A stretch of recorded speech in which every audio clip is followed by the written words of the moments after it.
o assunto que a gente vai discutir hoje, vou até fazer uns desenhos aqui. Vamos supor que eu tenho uma xícara. Aqui, ó. Uma xícara. E aí ela está quente. Então, quando a xícara tem coisa quente dentro, ela sai uma fumacinha. E aí você sabe que o que vai acontecer se você deixa ser uma xícara de café, vai imaginar. O que vai acontecer se deixar esse café para fora para fora, né? Na verdade, para qualquer lugar. O que ele vai fazer? Ele vai esfriar. O que a gente vai falar agora? Em vez de falar que ele vai esfriar, a gente vai falar que ele transfere energia para o ambiente. Esse vai ser o termo que a gente vai usar agora. Ambiente. Então, se ele está diminuindo a temperatura, ele está perdendo energia para o ambiente. Então, ele transfere a energia que está dentro da xícara para fora. Está meio piscando a luz aqui, talvez caia energia aqui, tá, gente? Tá meio esquisito. Então, aqui, ó, xícara, né? Com café, ela vai esfriando. Em vez de falar que esfria agora, a gente vai começar a trabalhar com isso em termos de energia. Então, ela transfere energia para o ambiente. Outro exemplo aqui que também você está acostumado, vamos supor que você tem um picolé. Aqui o picolé. E aí você pega o picolé de sabor azul, não sei que sabor que é. E aí você sabe que se você deixa ele para fora da geladeira ou do congelador, ele começa a esquentar e vai derreter. Mas a gente não vai mais falar que esquentou ou derreteu, a gente vai falar que ele absorve energia do ambiente. Então agora o termo técnico para a gente é que ele está absorvendo energia do ambiente. Do ambiente. Então a noção de esfriar é que ele está absorvendo energia. Então, quando você assiste aqueles filmes de super-herói, que o cara tem o poder de gelo, qual é o poder que ele tem na realidade? O poder que ele tem é absorver energia do ambiente. Onde que ele armazena essa energia? Não sei, porque geralmente super-herói é magia, né? Qual que é o super-herói mais longe da realidade de todos? É o John Wick. Não sei se vocês assistiram John Wick. É o super-herói que menos tem a ver com a realidade. Não faz sentido nenhum aquele filme lá. O que eu quero que vocês tenham consciência dessa parte de transferência de energia. Então, vou colocar aqui, ó, um appletzinho. Deixa eu escolher aqui. Esse aqui. Ó. É assim que eu quero que vocês imaginem. Aqui está um appletzinho. Eu quero que vocês pensem em transferência de energia. Eu vou ligar o símbolo de energia. E aí, por exemplo, nessa água aqui, ó, a água está a uma certa temperatura, tem um monte de energia. Só como não tem esse quadradinho, tá? É só pictórico, só para você entender. Então vamos esquentar. O que vai acontecer? Quando eu esquento, ó, eu estou transferindo mais energia para essa água. Então eu estou dando energia para a água. Isso que é o esquentar que a gente está acostumado. É claro que não é assim, indo de bloquinho em bloquinho, mas é só para você entender. Se você esquenta a água o suficiente, o que acontece? Ela começa a evaporar. E aí ela começa a perder energia para o ambiente. Se eu quiser esfriar ela, aí é o processo ao contrário, eu estou perdendo energia para o ambiente. Então, quando você vê esses processos no seu dia a dia, é isso que você tem que imaginar. Uma transferência de energia entre os corpos. Lembra que a energia não se perde, ela só se transforma. Ela pode estar na forma de energia elétrica, energia cinética ou energia térmica, que é o assunto da aula de hoje, tá? Então, é assim que eu gostaria que vocês imaginassem, até esquentar outra coisa aqui. Assim que eu gostaria que vocês imaginassem transferência de energia.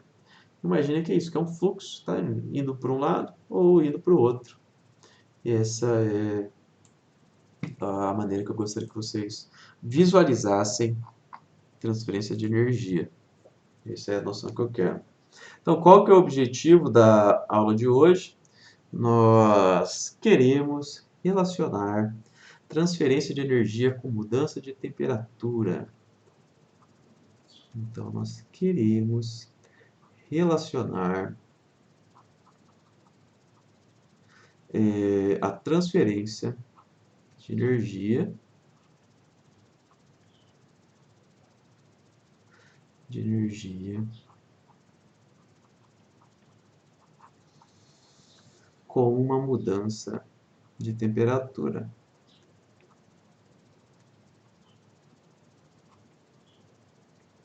Mudança de temperatura do objeto.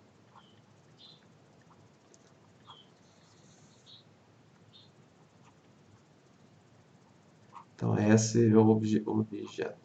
Esse é o objetivo da aula de hoje, tá? E aí, a gente quer relacionar uma transferência de energia. E aí, quando a gente está falando dessa tipo de energia associada ao calor, associada à mudança de temperatura, ela tem um nome especial, que é o calor, mas ainda é energia em joule como outra qualquer. Então, essa energia associada com a mudança de temperatura, ou melhor, relacionada com a temperatura,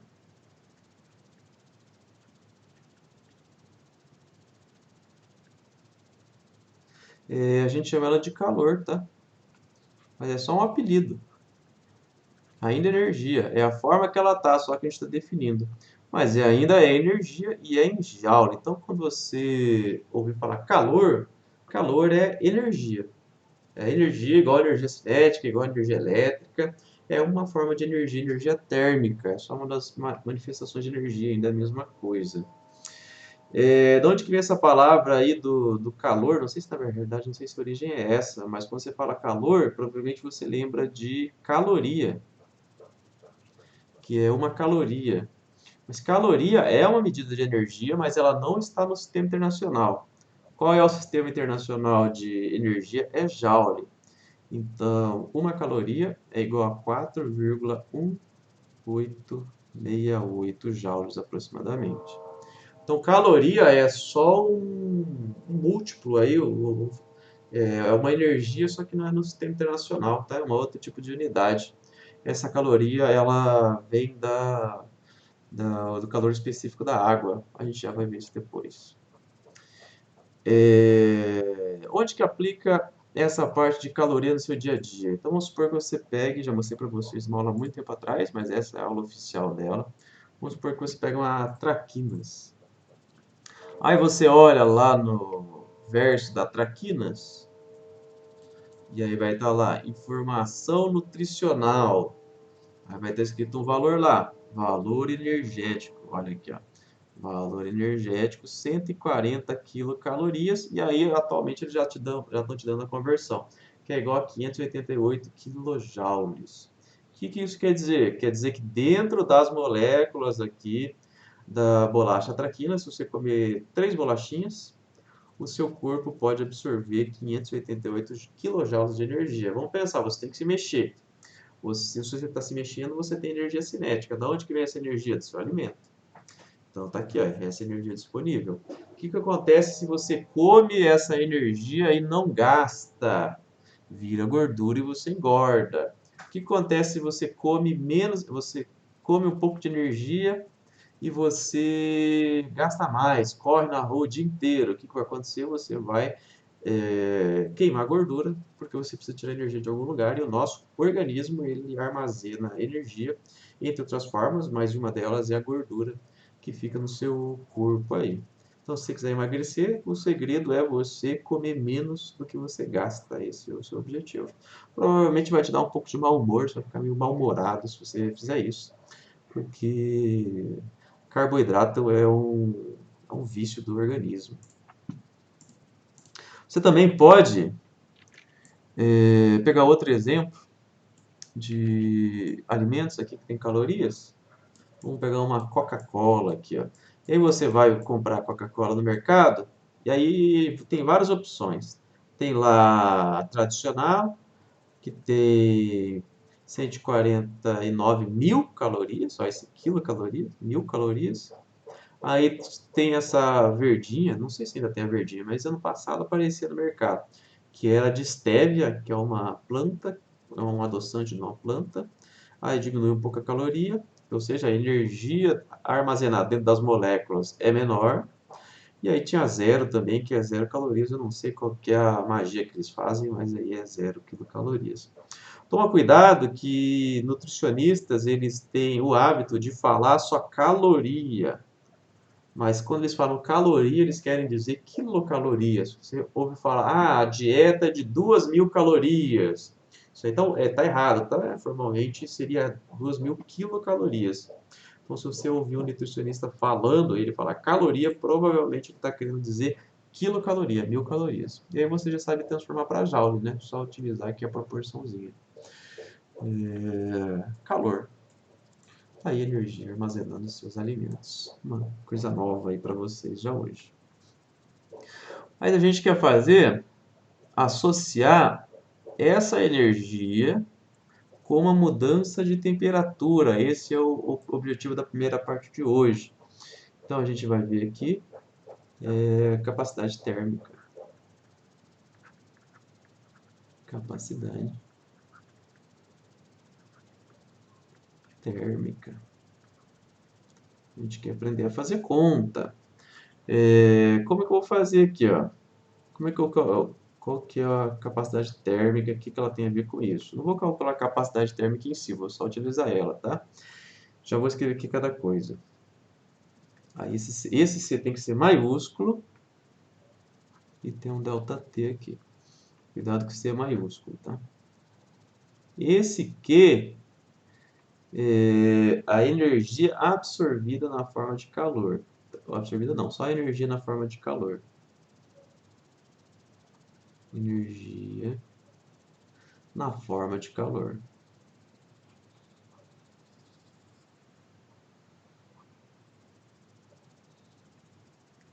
E aí, e é em joules, né? Porque energia em joules, mas você já sabe qual é a diferença de joules e caloria, é só um fator de conversão que você tem. Se a energia é absorvida, se o seu objeto absorve a energia, ela vai ser sinal positivo. Então, se a energia é absorvida, o sinal é positivo. Se a energia é cedida, se ela perde energia, aí o sinal é negativo. Então, você tem duas opções aqui. Esse Q, que é o que a gente quer calcular, em geral, não necessariamente a gente vai querer calcular isso, mas a gente vai relacionar a energia, olha só o que a gente vai fazer aqui, a gente vai relacionar a energia absorvida ou perdida com uma mudança de temperatura, que é o que a gente queria saber. Quanto de energia que eu preciso absorver ou perder para que meu objeto mude a temperatura dele? Esse C a gente chama de capacidade térmica, é um C maiúsculo, não é o minúsculo. Então, esse aqui é a capacidade térmica.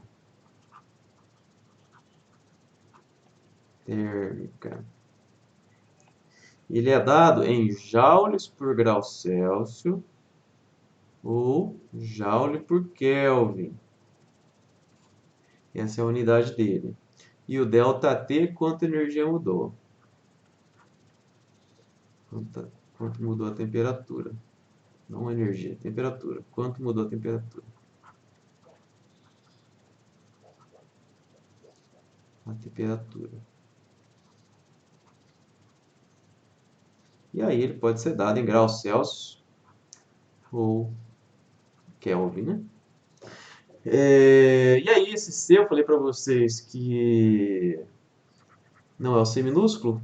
Eu então vou colocar a definição do C maiúsculo para a gente não confundir com o C minúsculo, que é o calor específico. O C maiúsculo é capacidade térmica. A capacidade térmica, já explico. Capacidade térmica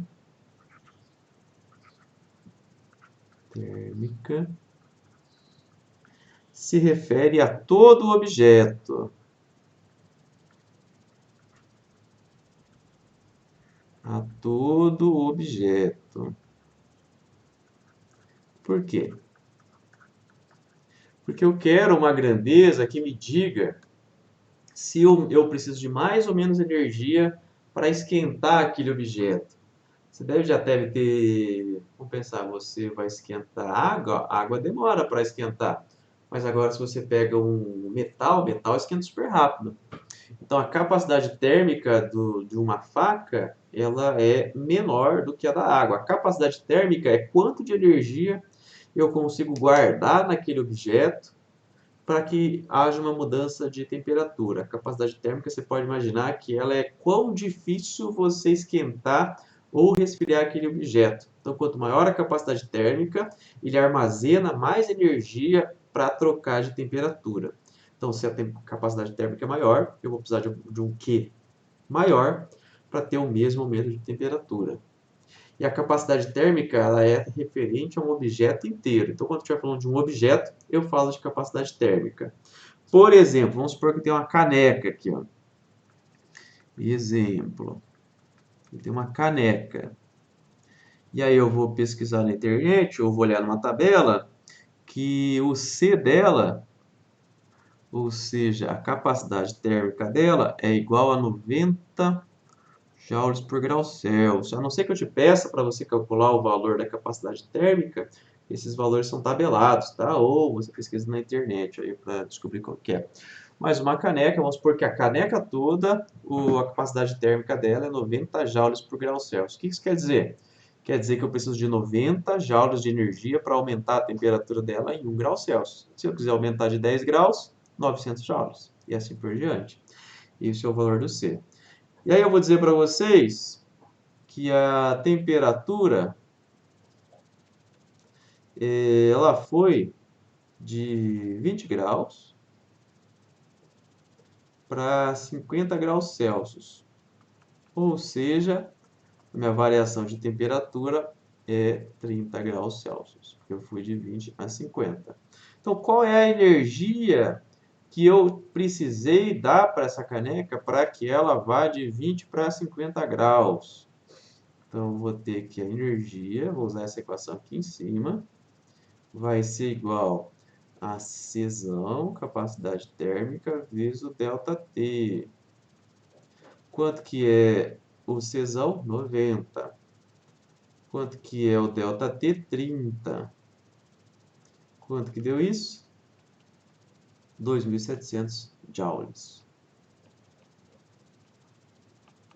Ou seja, se eu quiser pegar a minha caneca e aumentar ela de 30 graus, eu vou precisar fornecer para ela 2.900 joules de energia. Lembra que esse joule aqui pode vir de energia elétrica, pode vir da energia cinética, energia química, de todas as maneiras que você pode imaginar. Então, só para você relembrar, fizemos um exemplozinho aqui da caneca, para você aprender a utilizar a capacidade térmica. Só não confunda a capacidade térmica com o calor específico, é por isso que eu coloquei o Czão maiúsculo lá. Então, não pode confundir capacidade térmica com o calor específico. Isso que eu não quero que você confunda. A equação é bem parecida, tá? É Q igual, agora apareceu um M, tem um Czinho, agora o C é minúsculo, tem o ΔT. Essa é a equação do Q macete, tá? Q macete. Técnica mnemônica para você memorizar essa equação. Cai no vestibular todo ano. Essa é a equação do Q macete. O que mudou? Apareceu o Czinho, que é o calor específico, o minúsculo, não confunda. Calor específico. E aí ele é dado em joules por quilograma grau Celsius. Ou joule por quilograma Kelvin. Pode escolher. Geralmente a gente vai utilizar grau Celsius, mas Kelvin também está certo. Kelvin sempre está certo. Grau Celsius às vezes não. E M é a massa de material. Massa do material.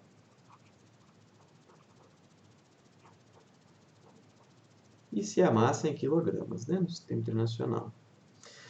Qual é a diferença da capacidade térmica e do calor específico? A capacidade térmica eu uso para o objeto todo.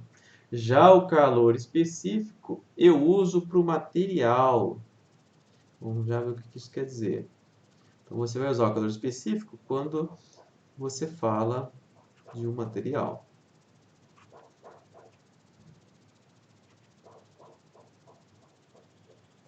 Material.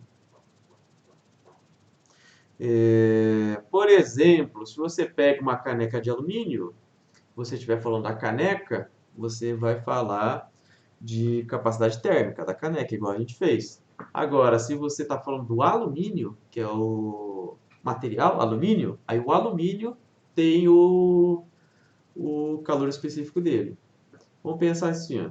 Se eu tenho uma barra de metal, um bloquinho assim, de alumínio, de novo, só porque eu sou um pouco criativo.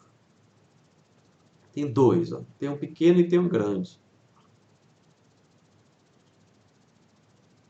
Os dois são de alumínio. O pequenininho, ele vai ter uma capacidade térmica, quando estiver falando do bloco inteiro, ele vai ter um Czão. C1. Se eu estou falando do bloco 2, aumentou. Então, provavelmente aqui, ó, o tanto de energia que eu preciso para esquentar esse bloco maior aumentou, né? Se antes eu tinha um pouquinho de material, eu preciso de uma certa energia. Agora eu pego um objeto muito maior, eu preciso de mais energia. Então, C2 aqui, ó. Agora, o alumínio em si é sempre o mesmo Czinho. E aí como é que eu faço? Eu pego a massa do bloquinho e multiplico pelo Czinho do alumínio. Então o calor específico é de um material. A capacidade térmica é do objeto feito daquele material. Então se eu tenho um objeto inteiro, eu vou utilizar a capacidade térmica. Se eu tenho um certo material, aço, água, eu vou utilizar o calor específico. Então, exemplo.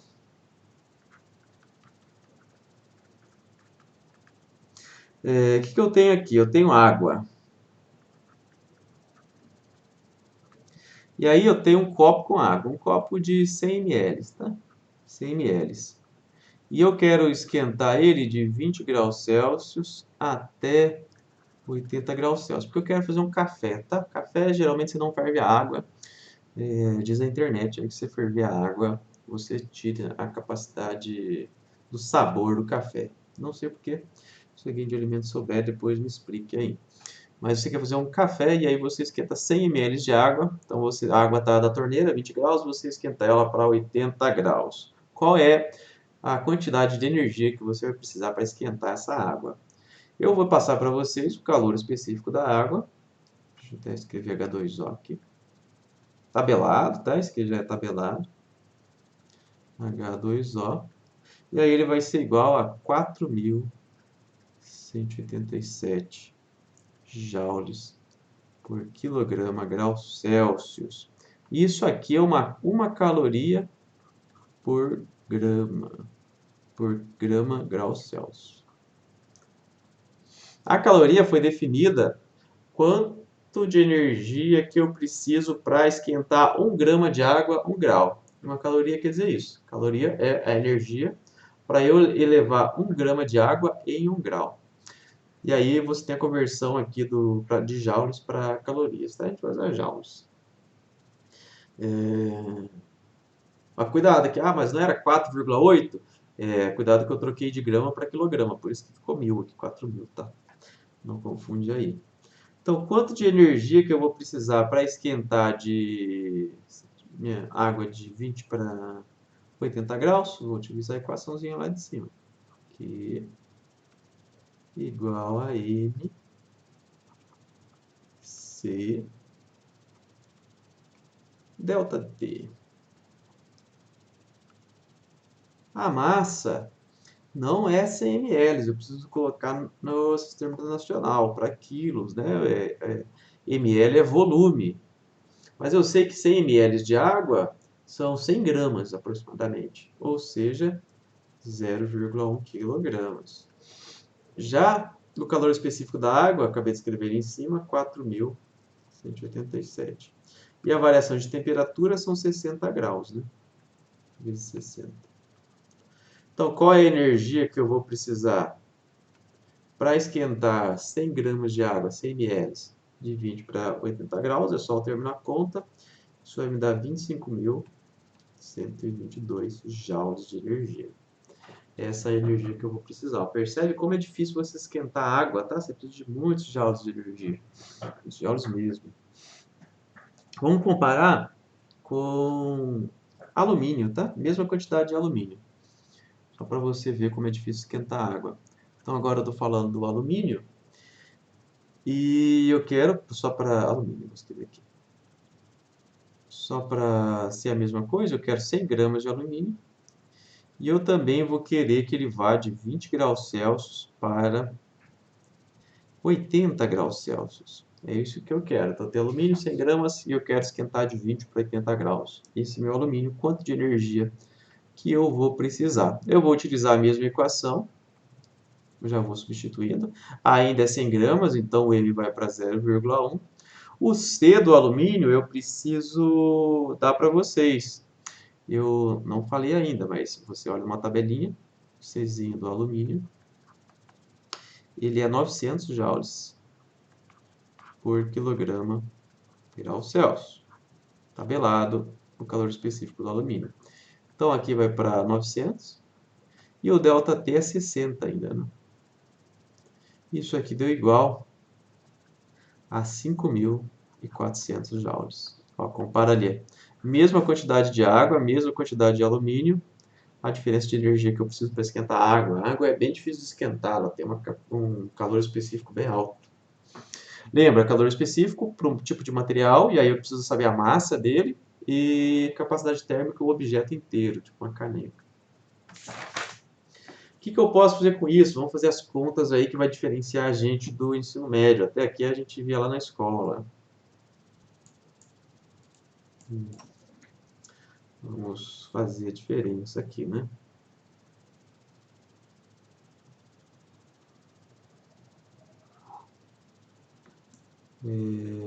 Vamos pegar aqui, ó, um outro exemplo. Agora é um exemplo de verdade, exemplo bom. Quero fazer um café. Então, eu pego uma caneca, é aquela caneca de antes, tá? Ela está a 20 graus. Então, a caneca está a 20 graus Celsius e eu acabei de pegar ela de dentro do armário. Caneca, é calor específico ou capacidade térmica? Capacidade térmica, então é Czão. E aí aquela caneca de antes, 90 joules por quilograma de caneca. Opa, 90 joules por grau Celsius, não quilograma. 90 joules por grau Celsius. Essa é a capacidade térmica da minha caneca. E aí eu quero fazer o café, então pego a água. E aí eu pego essa água, já está quente, tá? Essa água está inicialmente a 90 graus Celsius. Aqui esquentei, ela está a 90 graus. E eu tenho 200 ml de água. Então, como é que eu vou fazer esse meu café? Eu vou pegar essa água que está a 90 graus e vou colocar na minha caneca que está a 20 graus. É isso que eu vou fazer. A minha pergunta é, qual a temperatura de equilíbrio? Temperatura de equilíbrio. Por quê? Porque eu tenho uma caneca fria e água quente. Vou misturar os dois. A caneca vai esquentar e a água vai esfriar um pouco. E aí, desprezando as perdas para o ambiente, tá? É claro que vai ter perdas para o ambiente, mas a gente não vai considerar aqui só para conta ficar fácil. Desprezando as perdas para o ambiente, qual é a temperatura que vai entrar em equilíbrio esse sistema caneca-água? Essa é a minha pergunta. Aí eu vou começar escrevendo que a energia se conserva, tá? Aqui já é resolução já. Eu vou dizer que a energia que a água ganha ou perde, mais a energia que a caneca ganha ou perde, quanto tem que dar isso? Zero. Porque o que uma perdeu e a outra ganhou, somando tudo tem que dar zero. Ah, mas não deveria ser sinal negativo? Não deveria, porque a conta própria vai me dizer que isso aqui é positivo e que esse aqui é negativo. Tudo que eu vou dizer, ó, a energia que uma ganhou ou perdeu, mais uma energia que o outro ganhou ou perdeu, isso aí tem que ser zero. Porque a energia tem que passar de um objeto para o outro, não vai se perder. Essa é a equação de conservação de energia, é isso que eu escrevi. Então, como que eu vou fazer aqui? Ó? Vou escrever separado primeiro, tá? Depois eu junto as equações. Qual é a energia que a água ganhou ou perdeu? É aquela nossa equaçãozinha, mczinho ΔT. Vou escrever ela de uma maneira... Vou trocar a cor aqui. mczinho ΔT. A massa de água é quanto? É 200 ml, ml é volume, não é massa, mas 200 ml é igual a 0,2 quilogramas. O Czinho da água eu sei que é 4187 aproximadamente. E o delta temperatura é o que eu não sei. O delta temperatura é a temperatura final menos a temperatura inicial. Tá? Já para a caneca, eu vou escrever a mesma coisa. Isso aí vai ser... Só que aí para caneca não é mais o que macete, né? É o C delta T. Porque a caneca é um objeto, não é um material. Então, quanto que vai dar isso? O Czão dela é 90. E o delta T eu também não sei.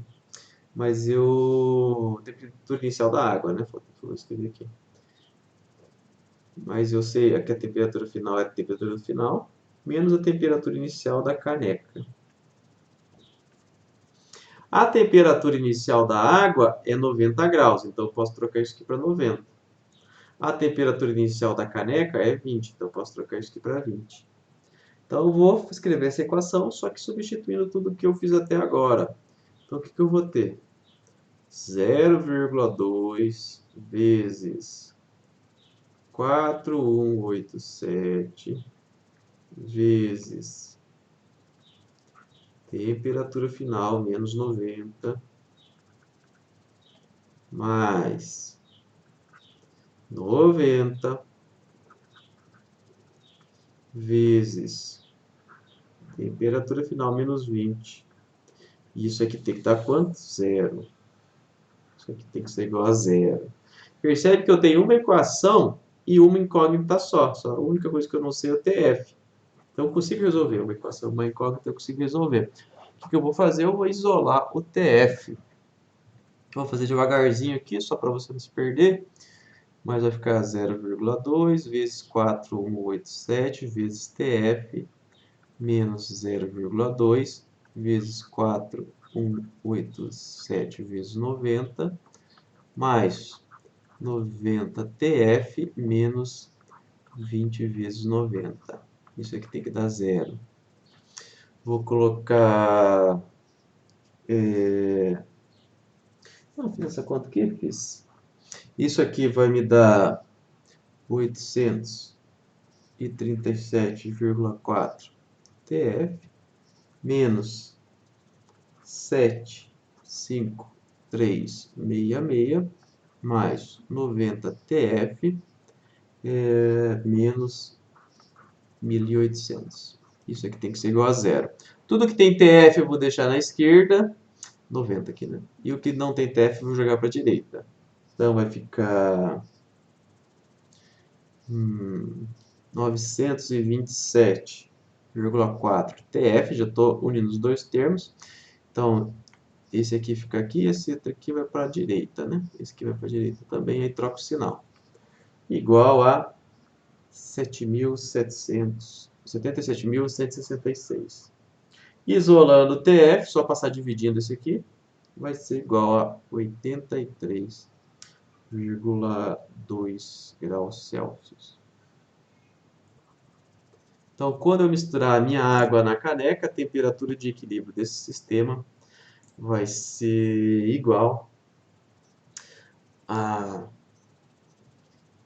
83,2 graus Celsius. Foi isso que a gente calculou. Olha que bonito esse exercício, facinho de fazer. É só fazer ele com cuidado. Vou fazer outro aqui, já partindo para os exercícios do Halliday.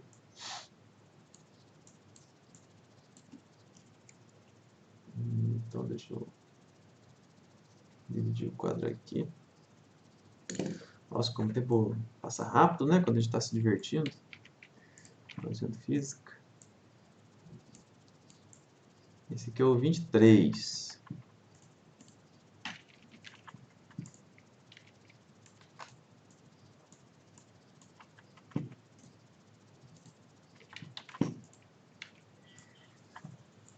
Então, o que você está fazendo no 23?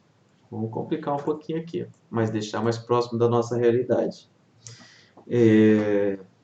23. Para preparar uma xícara de café solúvel, um pequeno aquecedor elétrico de imersão, que é esse objeto aqui. O pessoal chama ele de rabo quente, às vezes, dependendo da sua cidade.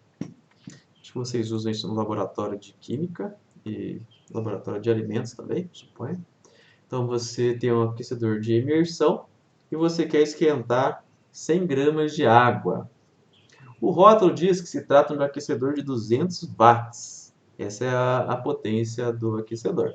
Eu fiz um vídeo sobre potência no meu canal do YouTube. Se quiser dar uma olhada lá, é o vídeo do secador de cabelo, que mostra quanto que você paga para utilizar um equipamento, dependendo da potência dele. Calcule o tempo necessário para aquecer a água de 23 para 100 graus, desprezando as perdas de calor. Então, o que você quer? Você tem água, e aí você tem aqui, ó, né? Água. E aqui são 100 gramas de água. E você quer que essa água vá de 23 graus, não podia ser exato o valor, né? Tem que estar quebrado. Para 100 graus Celsius. E aí eu quero saber o tempo. Quanto tempo? Não confunde tempo com temperatura, tá? Tempo é minúsculo. Quanto tempo que eu levo para esquentar essa água aí para fazer o café? Então, o que eu vou fazer? Primeiro eu vou calcular a energia que eu preciso para esquentar a água, que é o que, macete? Essa é a energia que eu preciso para esquentar a água. Lembra, a massa é 0,1 kg, que são 100 gramas, né? O calor específico da água é 4.187 joules por quilograma grau Celsius. Joule por quilograma grau Celsius. E o ΔT é 100 menos 23, que é igual a 77 graus Celsius. Então, eu consigo, com esses dados, calcular o quê? Então, o que eu consigo calcular? E aí eu quero saber o tempo, mas ele me deu a potência. E aí eu preciso lembrar da definição de potência. Potência, vou escrever pot para não confundir com pressão. É energia por tempo. Então, olha só, energia por tempo. Potência igual a energia por tempo. O que é energia nesse caso? A energia é o quê? O próprio quê? A potência, o que é? A potência é o 200 watts. Então, eu isolando o tempo, eu consigo encontrar o que eu quero, que é o próprio tempo. Ou seja, para encontrar o tempo, é só fazer energia por potência. Pela potência, aí eu encontro o tempo em segundos. Lembra que a unidade de tempo no sistema internacional é o segundos. Ou seja, eu vou trocar aqui, ó. Energia é o mc ΔT. Potência é o 200. Só substituir os valores agora. A massa era 0,1.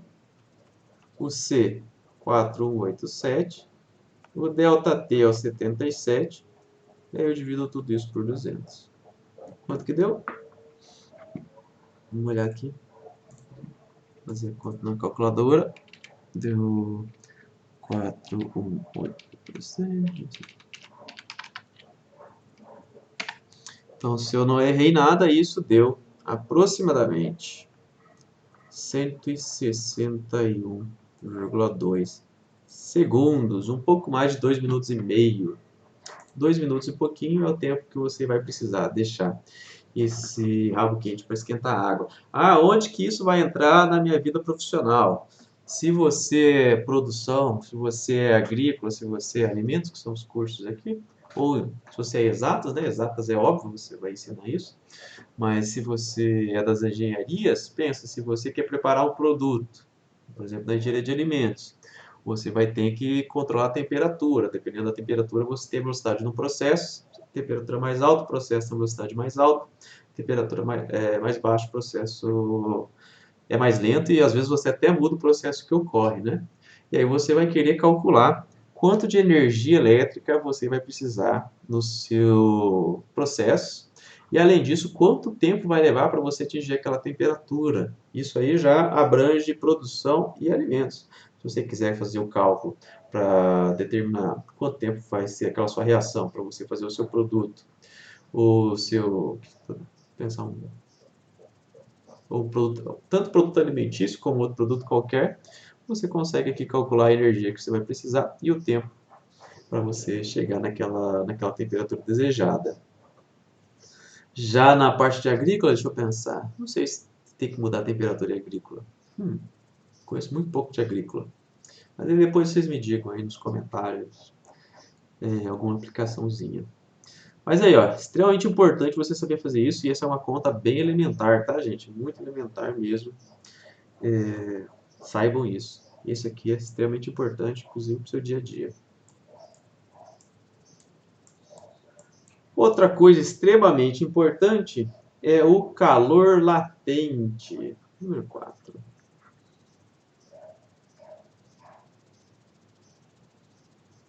Ah, mas eu não uso física no meu curso. Tem uma coisa que você vai usar no seu curso, é essa parte de termo. Algumas até concordo que talvez você não vai usar, mas essa em específico vai. Ah, mas eu não quero aprender. Não tem problema, não precisa aprender. Vou me formar sem aprender? Provavelmente.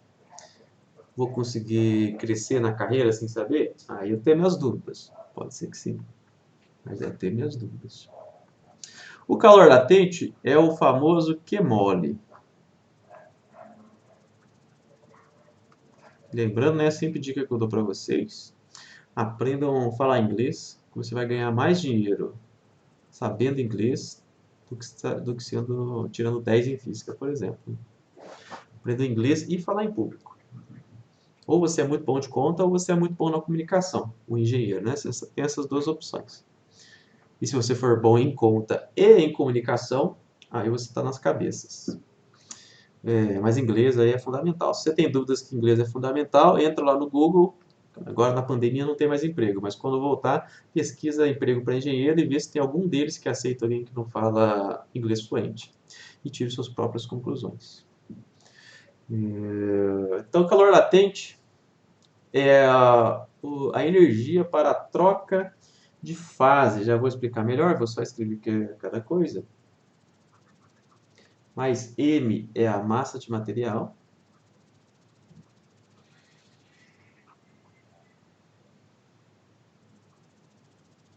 Massa de material em quilogramas. E o L é o que a gente chama de calor latente.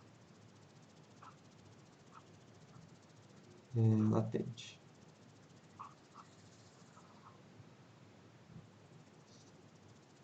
E ele é dado em joules por quilograma, tá?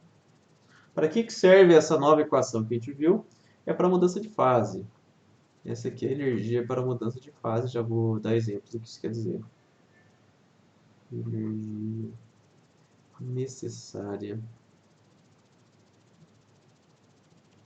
para mudança de fase.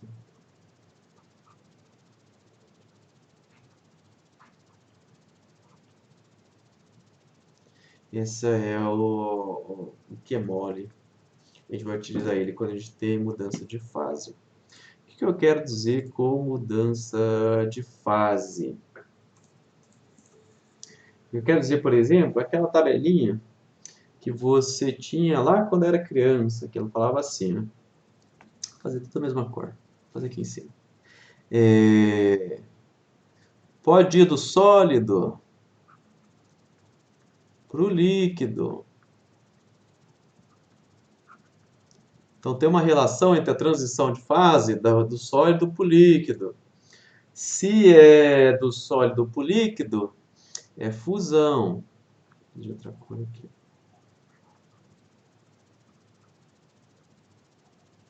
Se é do líquido para o sólido, é solidificação. Então, quando eu tenho mudança de fase, tipo do sólido para o líquido ou do líquido para o sólido, aí eu vou utilizar o calor latente. Para mudança de temperatura, eu vou usar o Q-macete. Para mudança de fase, eu uso o Q-mole. São usos diferentes. Do líquido para o gás. Para o gás. Se for do líquido para o gás, é vaporização. Vaporização. Isso aqui é para lembrar aquela época que você fazia escola. E aí, se você não decorasse, a professora dava uma reguada na mão. Né? E do gás para o líquido, condensação. E sólido para o gás, pode ter sem ir, pode passar do sólido sem ir passar por líquido? Pode.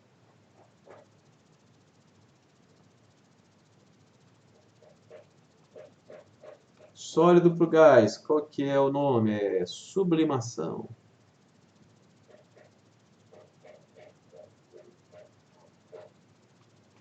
Sublimação. E do gás para o sólido, aí é deposição, que a gente chama.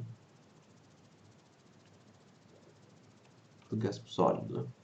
Então você tem vários tipos de transição de fase que você pode ter, e aí você consegue calcular a energia para a mudança de fase. Lembra que as equações que a gente viu antes, todas tinham ΔT, mudança de temperatura. Não é isso agora que a gente está fazendo.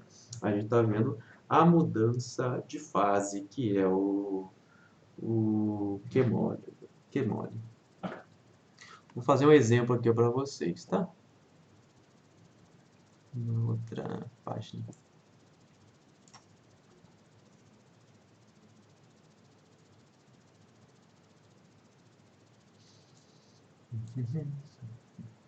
Exemplo. Eu quero ferver água. Lembra que antes eu estava só esquentando ela, agora eu quero ferver água. Opa, ficou ruim. A água. De novo 100 ml, tá? E aí eu vou te passar o calor latente para você fundir, para você vaporizar a água. Então L vai ser igual a 2,256,000 joules por quilograma. Calor latente geralmente é um valor muito alto. Esse aqui que eu passei para vocês é só o de vaporização. Se você tem outra mudança de fase, se você tem, por exemplo, fusão, aí você tem que achar o L da fusão. Para esse aqui é só de vaporização, tá?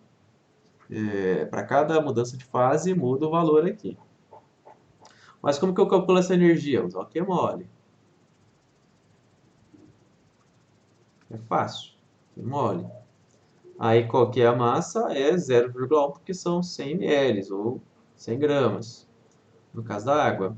E o L quanto que é? 2 milhões, 256 mil e 000. Então quanto que deu a energia para eu ferver 100 ml de água?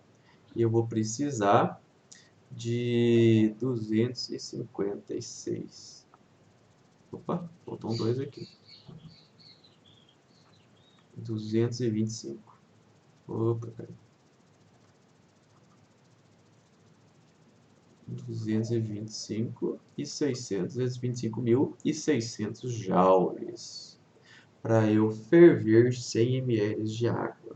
Olha quanta energia que eu preciso para fazer a água evaporar. Bastante, né? E se eu quiser condensar a água, o que isso quer dizer? Eu quero que ela vá de vapor para líquido. Condensar a água. Para condensar a água, agora estou indo para o sentido inverso, né? Ela estava em água, foi para vapor, agora de vapor e ela vai para água. Quando eu só estou fazendo o processo inverso, que eu estou no mesmo lugar aqui, ó. Estou no mesmo lugar, só que eu estou indo na outra direção, tudo que eu faço é trocar o sinal.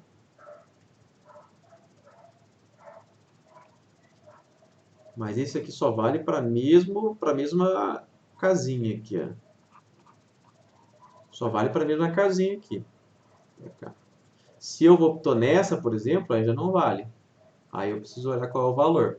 Mas para vaporizar e condensar, é só o sinal que muda. O processo é análogo. Então, qual vai ser a energia nesse caso? Se for a mesma quantidade de material, só trocar o sinal, tá? Mas cuidado. Se você estiver falando de outro processo, de outras fases, aí não vale mais. Então, quando eu estou falando das mesmas duas fases, só estou indo no sentido inverso, aí eu só troco o sinal. Esse é o para ferver a água. Vou fazer um clássico aqui. Esse é clássico. Clássico nas minhas aulas, tá? Porque eu demorei um tempinho para pesquisar esses valores. Em outro lugar não vai ter. Mas esse é um clássico para você saber utilizar. Se você souber fazer o exemplo que eu vou fazer agora, você já está bem. Mas é só antes de fazer, na realidade, né? Vou mostrar algumas coisas para vocês.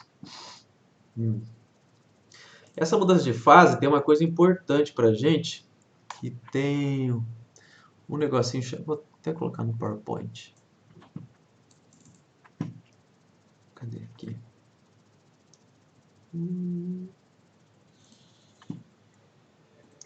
Essa parte de mudança de fase tem uma coisa importante para a gente que vai aparecer, principalmente para quem trabalha com química ou alimentos, que é o diagrama de fase, tá? Esse aqui é o da água, mas diagrama de fase tem para qualquer substância. O que isso aqui mostra para a gente? Muito importante você saber ler. Aqui é a temperatura e aqui é a pressão. O que ele fala para a gente? Ó, cadê? Vamos começar aqui. Ó. Toda essa região aqui é líquida. Tem que saber ler esse gráfico aí, gente. Já aqui é vapor, tá? Vapor.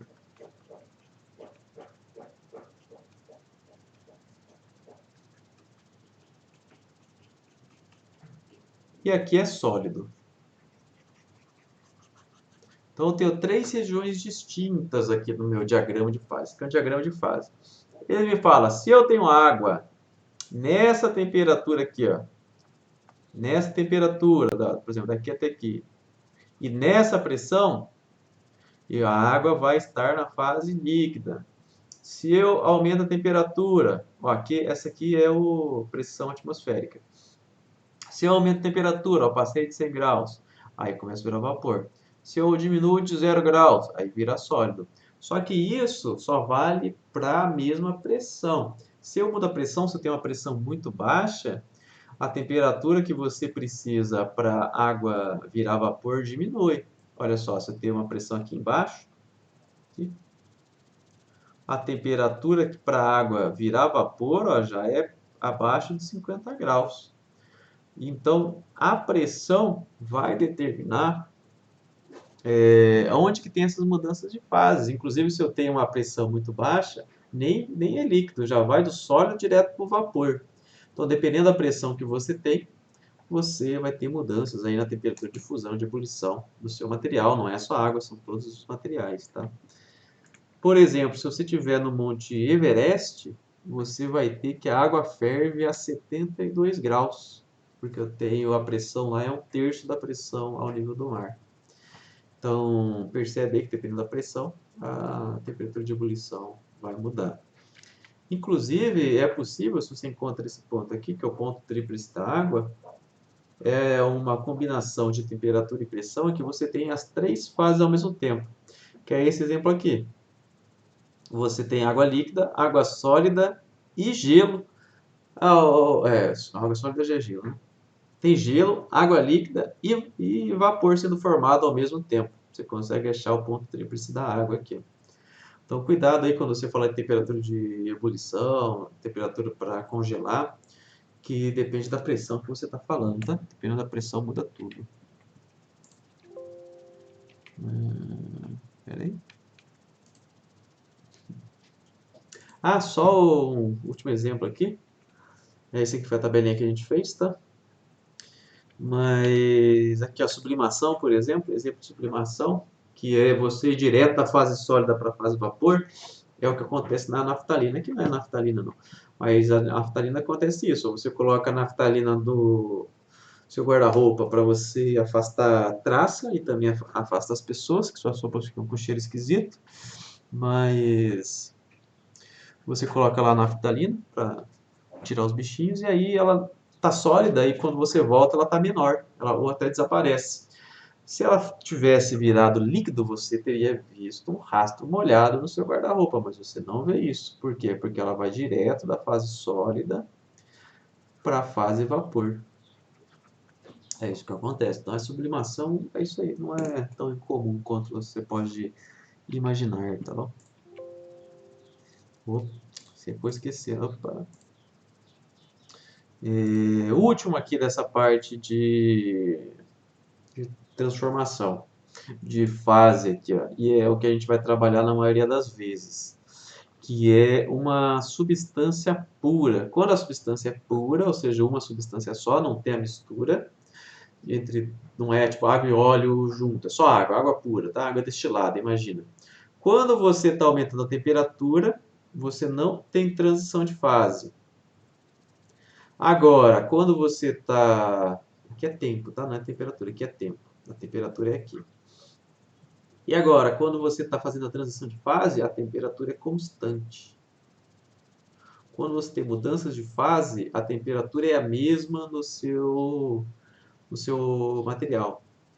E aí, quando você, vamos supor aqui, ó, tem água líquida, né? Eu vou esquentando ela, está com 0 graus Celsius aqui. Aqui é 100 graus Celsius. Então, ela vai aumentando a temperatura de 0 para 100. Quando ela atinge 100, ela para de aumentar a temperatura e começa a evaporar. Porque toda a energia que eu tenho vai para fazer a transformação de fase. Então aqui, se a água for pura, quando ela estiver evaporando, todo o seu copo com água, ou sua panela, ou sua leiteira, vai estar na mesma temperatura, 100 graus, 100 graus Celsius. Então se você pegar aqui, ó, se for água pura, se você estiver fervendo a água, ela toda vai estar a 100 graus aqui. Enquanto ela estiver evaporando, ela não vai mudar a temperatura. Vai ser 100 graus. Um exemplo que eu sempre dou também é quando você pega um copo lá no Burger King, lá em Maringá, e aí você pega um copo de refrigerante e enche ele de gelo. Enche ele de gelo. Tá? Aqui, enche ele de gelo. Com mais gelo. Eu gosto de refrigerante com muito gelo. É hábito. Muito gelo. Mais gelinho aqui. E mais um aqui. Só mais um aqui. Opa. Aqui, pronto, tá bom de gelo já. Aí a pergunta que eu faço para vocês, confundia, até quando era criança, meu pai falava assim, ó, para de colocar gelo, senão a água vai ficar muito fria. E aí, sabendo disso daqui, ó, qual é a conclusão que você consegue chegar? Não importa quanto gelo você tem. O gelo, ele está, quando você tem equilíbrio gelo e água, o gelo vai estar a 0 graus. E a água, ela vai estar um pouquinho acima de 0 graus Celsius, ou até mesmo a zero. Então, não importa quanto gelo você colocar, se você tem água e gelo, os dois ao mesmo tempo, vai estar em 0 graus. Por quê? Se você tivesse abaixo de 0 graus, você estaria aqui, ó. Se tivesse abaixo de 0 graus, seria só sólido. Se você tivesse acima de 0 graus, seria só líquido, quando eles estão em equilíbrio, né? Vamos supor que já entrou em equilíbrio, você tem gelo suficiente. Então, não importa quanto gelo você coloca, se tiver gelo e água ao mesmo tempo, a temperatura aqui vai ser 0 graus, não vai baixar de 0 graus. Isso que eu falava para o meu pai depois que eu descobri isso daqui. Mas não adiantou nada, ele não acreditou em mim. Mas essa é o que acontece, tá? Não importa quanto gelo você coloca, vai ficar em 0 graus o seu copo. Não vai baixar de zero, porque para substâncias puras, é claro que a refrigerante não é uma substância pura, mas vamos aproximar, tá? Você tem mudança de fase a temperatura constante. Então, se você tem gelo e água derretendo, vai estar naquela temperatura, 0 graus. Só vai mudar a temperatura quando derreter todo o gelo ou quando toda a água vira sólida. Aí começa a mudar a temperatura. Esse é um processo importante para substâncias puras, tá? Então a água ali vai estar a 100 graus. Como que você faz para que você ferva a água a mais temperatura, na temperatura maior? Por exemplo, para você cozinhar uma carne de panela, uma 100. Uma 100 cortada em cubinhos, assim sem osso cortada em cubinhos. Como que você vai fazer aqui para você fazer o seu A100, porque ele precisa de uma temperatura maior. Você compra uma panela de pressão. Você aumenta a pressão dentro dela. E aí vamos lembrar aqui do diagrama de fase. Você aumenta a pressão, ó, você aumentou a pressão, aumenta a pressão para cá. Então agora eu estou aqui em cima, por exemplo. Ó. Aí a temperatura de vaporização da água é maior. E aí eu consigo cozinhar meu alimento com água líquida numa temperatura maior. E essa é a função da panela de pressão, tá? Para isso que a gente usa. Agora sim, vamos para o exercício, que é o clássico aqui. Whiteboard. Aqui. Exemplo que é o clássico aqui, que eu sempre dou todo ano. E nunca muda. E não vai mudar tão cedo. Que é o seguinte, você tem um fogão. Que é prático, os números estão corretos, tá? Os números estão de acordo com a realidade. Você tem um fogão. E aí uma boca de fogão a gás, ela tem uma potência dela, que é o tanto de energia que ela dá para você. Então você olha lá no manual do seu fogão, não vai estar escrito isso, então você vai ter que pesquisar um pouquinho mais. Mas ele vai estar escrito aqui, ó, cada boca dá aproximadamente 1.440 quilocalorias por hora. Essa é a potência da boca do fogão. E aí eu coloco uma chaleira de água. Então eu tenho uma chaleira de água com chaleira com água, né? Não chaleira de água. Chaleira de água quer dizer que ela é feita de água. Chaleira com água. Quanto de água tem dentro dessa chaleira? Eu tenho 600 ml. 600 ml de água, que estão inicialmente a 20 graus, ou seja, é água da torneira. O que eu quero saber? Quanto tempo vai levar para evaporar?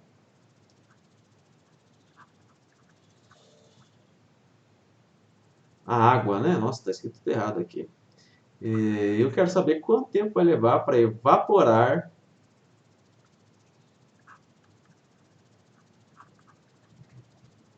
evaporar 600 ml de água em uma leiteira.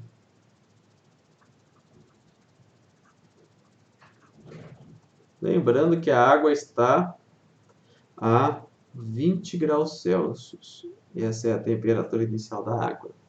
Então, o que eu tenho? Eu pego uma leiteira, coloco 600 ml de água e coloco ela na boca do fogão. E aí eu quero saber quanto tempo vai levar para evaporar toda essa água. Dados reais aí, tá, gente? A leiteira a gente vai considerar que ela é ideal aqui, então não vamos considerar a temperatura para esquentar a leiteira em si. Mas como ela é de metal, a energia para esquentar a leiteira é muito menor. Então o que eu vou fazer? Primeiro, eu quero saber o tempo, né? É isso que eu quero saber, tempo. Então eu preciso fazer dois processos aqui. Eu quero calcular, primeiro eu vou calcular a energia. Qual a energia que eu uso? Eu uso queimóleo ou queimacete? Você vai usar os dois, porque são dois processos. Você vai precisar calcular a energia para subir a água de 20 graus Celsius até 100 graus, mais a água para ela evaporar, mais a energia para ela evaporar. Então, são dois processos aqui que você vai ter ao mesmo tempo. A energia para aumentar a temperatura e a energia para fazer a água evaporar. A energia para você... Vou fazer separadamente. A energia para você de 20 graus até 100 graus, mudança de temperatura, você sabe que é o queimacete. E aí a massa da água é 0,6 kg, porque são 600 gramas. O calor específico da água a gente já viu, 4.187. E a variação de temperatura é 80 graus, né? Então a energia para água ir até 100 graus, lembra que a água não vai evaporar quando ela tiver 20 graus, ela só vai começar a evaporar quando tiver em 100 graus. Então primeiro eu preciso esquentar a água. Então a primeira energia que eu vou dando é para esquentar a água de 20 a 100 graus. E a gente fez essa conta e deu 200.976 joules. 200 mil e poucos joules. Aí agora a gente precisa da energia para a água evaporar, uma vez que ela está a 100 graus. E aí é o Q mole, que vai ser igual a massa é a mesma, e o calor latente para evaporar a água é o 2.256.000 joules por quilograma. Isso aqui deu igual a 1.353.600 joules. Antes disso, chuta aí, não precisa me falar não, mas chuta aí quanto tempo você acha que vai levar para a água evaporar, baseado no seu dia a dia, os valores estão corretos aí. Pensa aí para você. E a gente vai calcular e vai ver quanto é que dá. É claro que a potência do seu fogão pode ser menor se ele estiver entupido ou se for um fogão melhor. Então é só somar. A energia total é só somar as duas. Vai ser o 200.976 mais 1.353.600. Isso aqui vai me dar 1.554.576 joules. Essa é a energia do meu processo todo, mas não foi o que eu perguntei. Eu perguntei quanto tempo que eu vou levar para esquentar a água. Eu já calculei quanto de energia eu preciso para isso acontecer. Agora eu quero saber quanto tempo isso vai levar. Agora é um mix, né? Usa todo o conhecimento que a gente fez. É uma aplicaçãozinha bem tranquila. Só que o fogão, a potência dele, não está no sistema internacional. A potência dele está em 1.440 quilocalorias por horas. Isso aqui vai dar igual. Tem que transformar em joule. Vou primeiro transformar ele em joule por hora.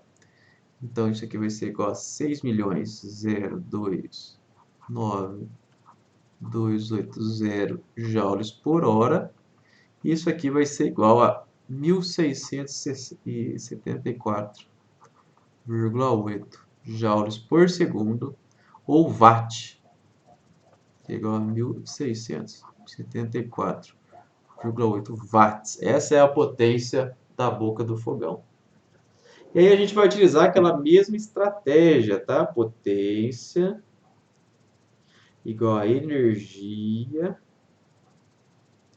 por tempo. Então, se eu quiser saber o tempo, eu vou fazer energia por potência. Agora é só substituir os valores que eu encontrei. A energia é 1.554.576 joules e a potência que eu acabei de calcular, 1.674,8. Só terminando a conta, isso deu aproximadamente 928,2 segundos, que é aproximadamente igual a 15 minutos e 28 segundos. Esse é o tempo que vai demorar para evaporar a minha água. Compara com o que você chutou, provavelmente deve ter dado bem parecido. Porque você tem experiência em ferver água, suponho eu, né? Então, o que eu fiz no meu processo? Coloquei a água na leiteira e liguei o fogão.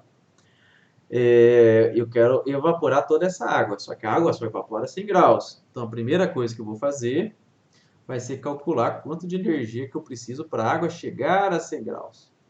Uma vez que a água chegou a 100 graus, eu vou calcular a energia para a água evaporar. Então, a água evaporou aqui.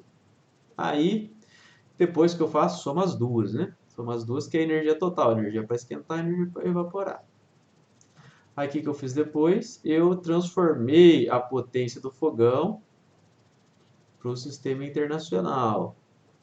E aí, por último, eu só utilizei a definição de potência para calcular o tempo necessário para evaporar essa água partindo de 20 graus Celsius.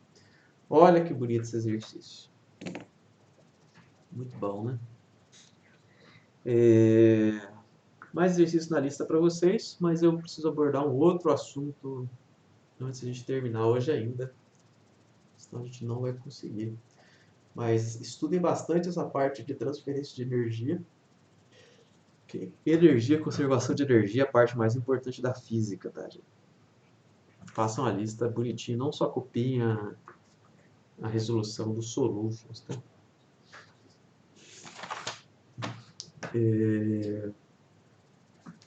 Próximo assunto, né? A gente vai mudar o assunto agora bastante. Vou só ver se não ficou nada aqui. A gente vai mudar bastante o assunto agora.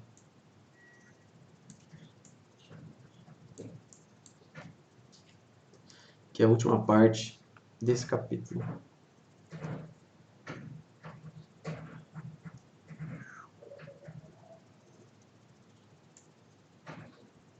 Eu vou dar só um apanhadinho, que a gente tem 25 minutos, mas eu estou falando agora de mecanismos de transferência de calor. Vocês vão ter uma disciplina específica disso. Na engenharia, né? Mecanismos de transferência de calor.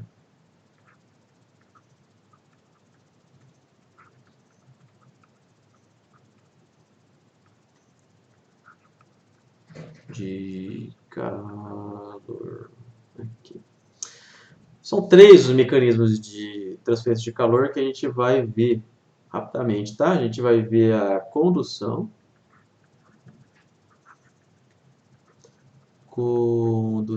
a gente vai ver a convecção e a gente vai ver também a radiação.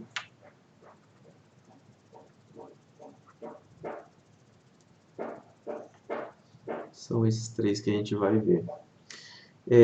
A gente vai ver primeiro, né, a condução. Então, o que é a aula de agora? Né? O que é esse item aqui?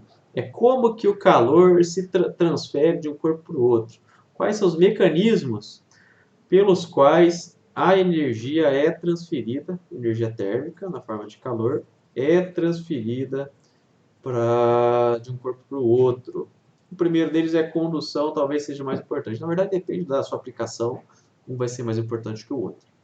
Mas vamos fazer o primeiro aqui, ó, condução. Vou fazer um desenho aqui.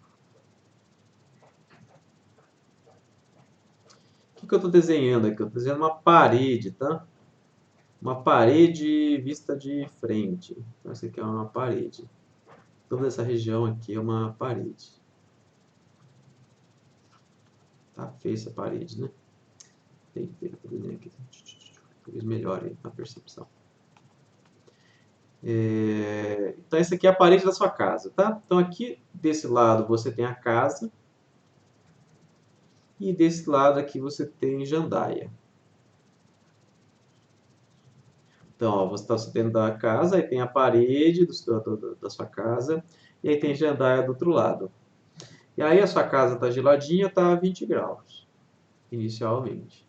Jandaia, como sempre, está super quente, vamos chutar aqui 35 graus. Então, ó, só explicando o desenho, essa é a cidade, essa é a sua casa, e você tem a parede da sua casa bloqueando as duas. O que vai acontecer? Desse lado, você tem átomos com maior energia. Então, esses átomos aqui, eles vão batendo nos átomos da parede e vão transferindo energia para cá.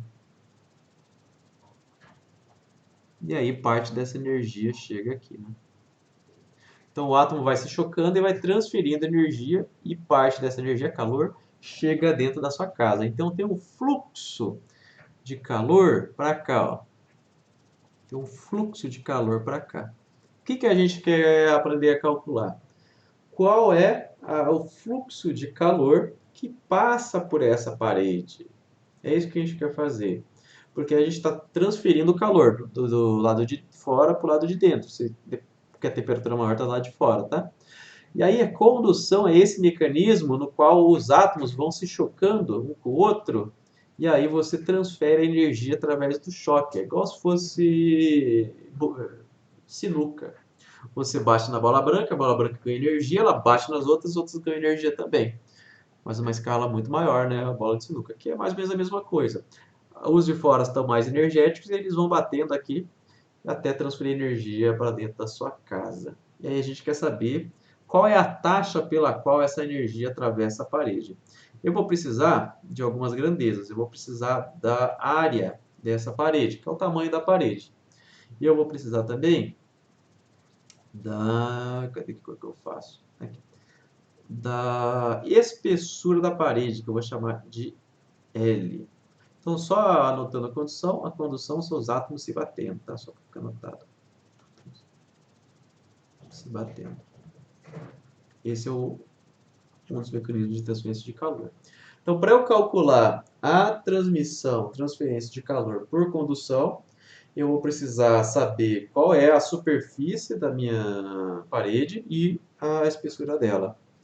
Então, como é que eu vou calcular? Eu vou dizer que a potência, lembra, potência, que é o quanto de energia por tempo que eu estou transferindo. Então, eu quero saber quantos joules de energia atravesso a parede por segundo. Estou transferindo essa energia. Ele vai ser dado por uma constante que depende do material, que é o kappa. Esse K com uma perninha se chama kappa. O A, que eu acabei de definir aqui, que é o tamanho da minha parede. Eu preciso também da temperatura quente. Preciso da temperatura fria. Então, depende da diferença de temperatura. Tudo isso dividido pelo L. Então, só anotando aqui, o P é a potência. Potência. Que é o que eu quero descobrir. A potência é dada em watts, que é joule por segundo. O Q sobre T é a energia por tempo, ou seja, a potência. Mesma coisa, tá? Energia por tempo. A área, o A, depois eu volto para o capa. O A é a área em metros ao quadrado. O TQ é a temperatura quente. Temperatura quente.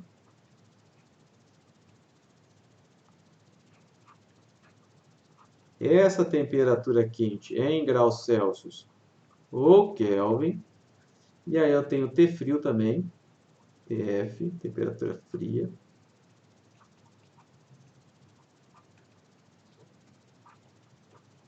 A temperatura fria também é dada em graus Celsius ou Kelvin.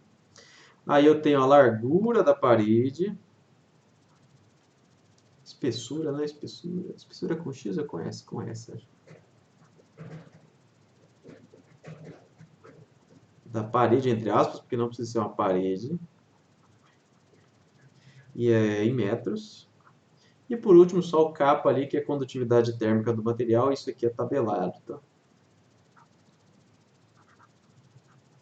Atividade térmica.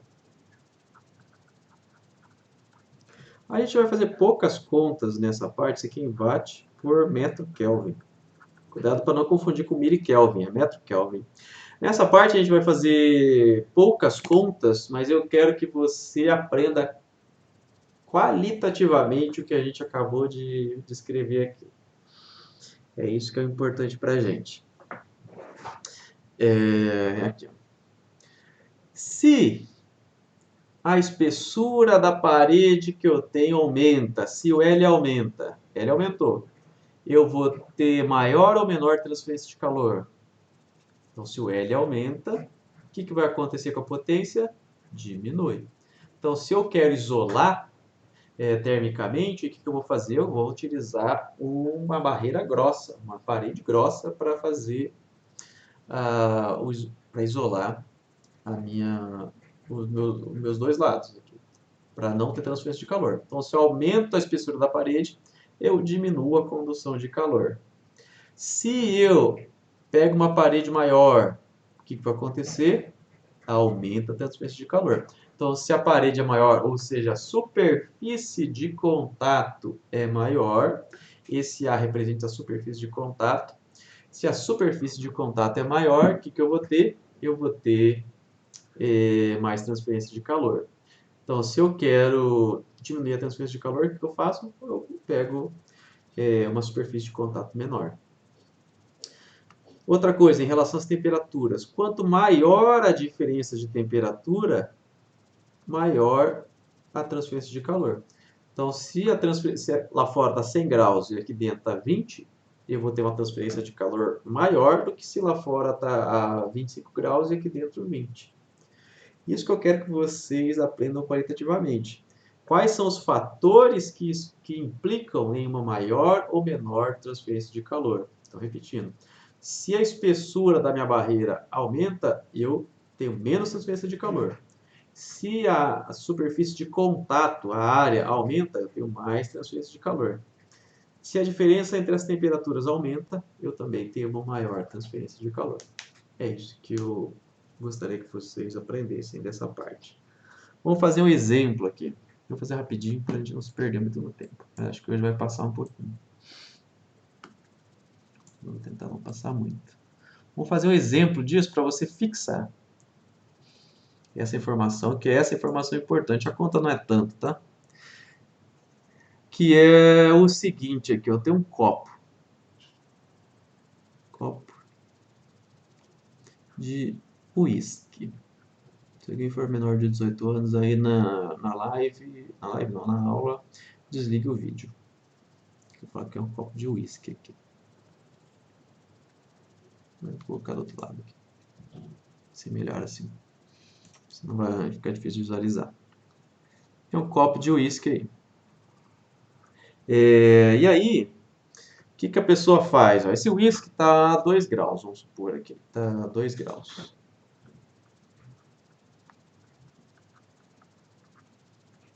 Esse uísque está a 2 graus Celsius. Eu tenho o raio desse copo, é um copo redondo, de 3 centímetros. Os copos de uísque, não sei se vocês perceberam, ele tem um vidrinho mais grosso aqui. Eu acho que é para o copo não quebrar, mas eu posso estar enganado. Mas ele vamos supor que seja 2 milímetros essa espessura aí. Aí o que você faz? Você pega o seu copo de uísque e coloca a mão aqui embaixo, cheia. Pessoal. Coloca a mão aqui embaixo do copo de uísque. Essa sua mão está a 20 graus.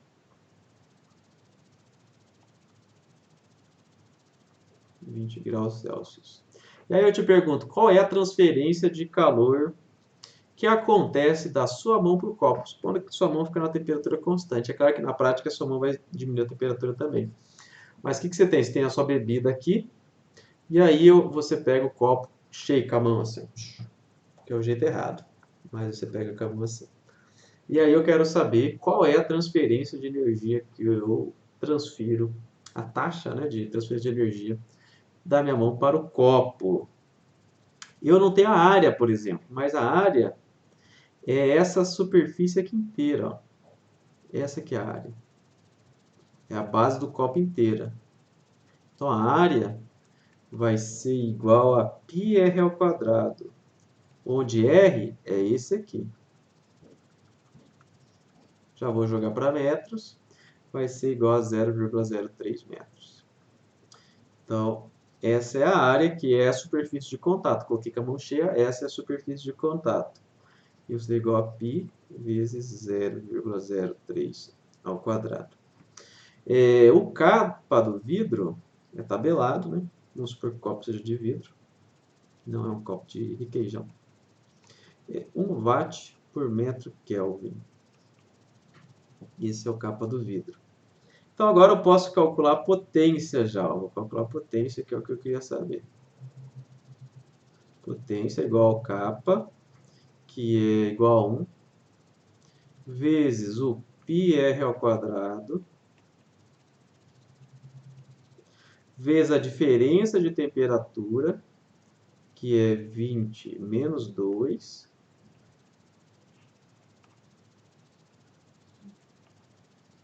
dividido pela espessura. Qual que é a espessura? Esses 2 milímetros aqui.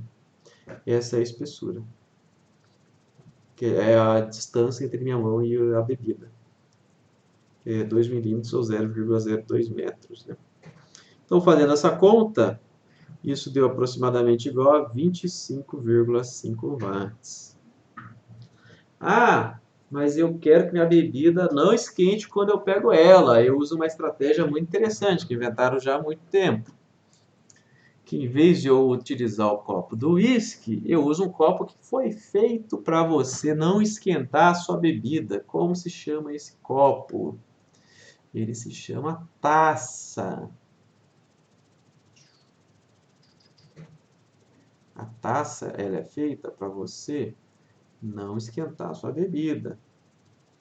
Então vamos supor que agora você colocou sua bebida na taça aqui, ó, que é a mesma função do cabo da panela, tá? E aí, de novo, eu vou dizer que minha bebida está a 2 graus Celsius. De novo, a pessoa vai pegar com a mãozona assim, ó, e essa mão de novo vai estar a 20 graus Celsius. Esse tamanho desse haste aqui do copo, né? Vai ser de 6 centímetros, vou chutar. E o que mais que eu preciso? O raio, que vai ser aqui, ó, o raio desse da haste. Eu vou dizer que ele é de 0,5 centímetros. E aí eu quero calcular a transferência de calor, igual eu fiz antes. Só que agora cuidado. Ó, cuidado. O capa ainda é o mesmo. 1 watt por metro Kelvin. Só que agora mudaram algumas coisas. Opa, fiz a cor errada aqui. Senão vai confundir a cabeça de vocês. Vou mudar a cor aqui. 6 centímetros. 0,5 metros. O raio aqui. Qual que é a espessura da parede, entre aspas? A espessura da parede é o tamanho dessa haste aqui, ó. Esse é o L, ó. O L é isso aqui. Essa é a espessura da parede. Qual que é a área? A área é isso aqui, ó? Não, não é. A área é a secção reta dessa parte da minha taça, que vai ser π vezes R ao quadrado. De novo. Só que agora o R, ele é meio centímetro, ou 0,05 metros. Não sei se vocês conseguiram entender. Mas ó, a espessura da parede agora é o L, e a área, a superfície de contato, não é essa, porque o calor tem que passar pelo caninho aqui, ó, pela essa parte da taça. E a parte da taça ela é mais fina. Então, olha só, uma situação parecida com o anterior, só mudei o formato, a engenharia do meu copo. Vamos ver para quanto que foi essa potência? Vamos ver. Essa potência transferida pela minha mão vai ser π vezes 0,005 ao quadrado. As temperaturas são as mesmas. Opa, estou fazendo uma coisa errada aqui, tô achando. Acho que tá certo. Tá certo? Tá certo. Tá certo. E aqui é o 20 graus. Aqui é o 2 graus. E aí eu divido pelo novo L, que é 6 centímetros, 0,06 metros. Fazendo essa conta, a transferência da energia da minha mão para a bebida agora vai dar aproximadamente 0,024 watts. Compara aí, ó, a minha estratégia. Mesma situação, só troquei a forma do copo. Transferência de energia da minha mão para o copo, olha como diminui. É claro que você tem que pensar também que a bebida ela esquenta por causa do ambiente, mas estou diminuindo a condução de calor da minha mão para o copo. Esse é o objetivo aqui, para vocês não esquecerem da influência de cada um dos parâmetros. Próximo mecanismo de condução. Só tem mais dois, tá?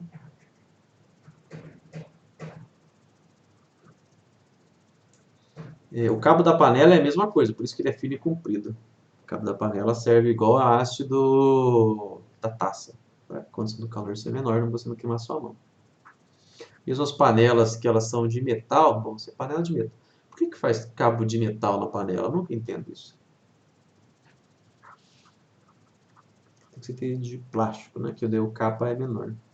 O capa do metal é bem alto. Convecção. Convecção a gente não vai fazer conta, mas a convecção, o exemplo é o secador de cabelo. Qual é a diferença de convecção para condução? Na convecção, eu pego um átomo quente, e levo ele para outro lugar. Então não é o átomo se chocando. Condução era o átomo se chocando. Na convecção, eu tenho a movimentação do material.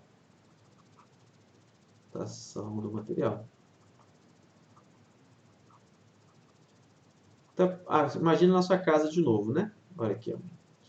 Aí você tem uma janela. Como que você faz para impedir a transferência de calor por convecção? Você fecha a janela.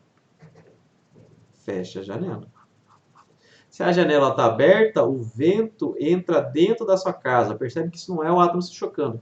É o átomo fisicamente mudando de posição. Ele está aqui fora, agora depois ele está ali dentro.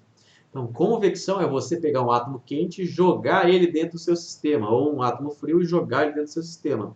A condução é o choque entre os átomos. A convecção é o próprio átomo indo de um lugar para o outro.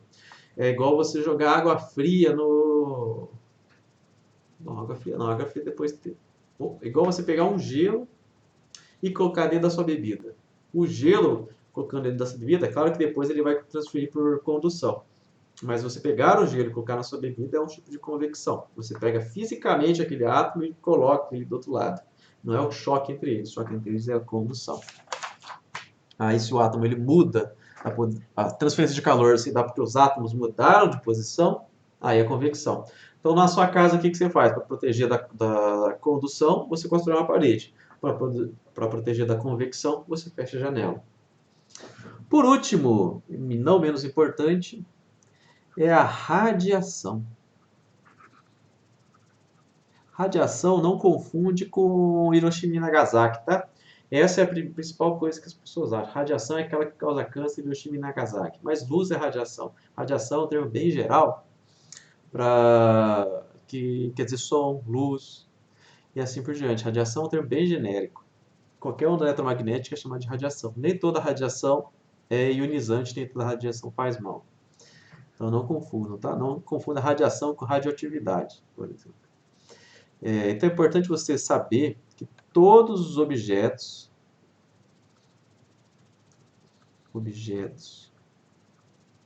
emitem radiação. Até eu, até você. Qual é a potência emitida por essa radiação? Ela é dada por sigma, não precisa saber a conta, tá? A e T na quarta. Vamos primeiro ignorar essa parte aqui, ó. Mas a potência que você emite por radiação, ou que você recebe por radiação, a única coisa que eu quero que você saiba é que ela depende da temperatura elevada a 4. Ou seja, o que isso quer dizer? Quer dizer que se eu aumento a temperatura, a potência que eu emito por radiação é muito grande. Por exemplo, lâmpada antiga, né? Lâmpada incandescente, você aumenta a temperatura do filamento de tungstênio dentro dela, e aí ela começa a emitir luz no espectro visível.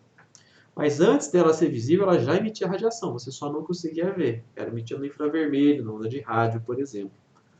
Vocês já viram aqueles filmes ou operações americanas que o pessoal usa uma câmera, um binóculo, que aí ele vê no escuro. O que ele está vendo? Ele está vendo a radiação infravermelho que o seu corpo emite.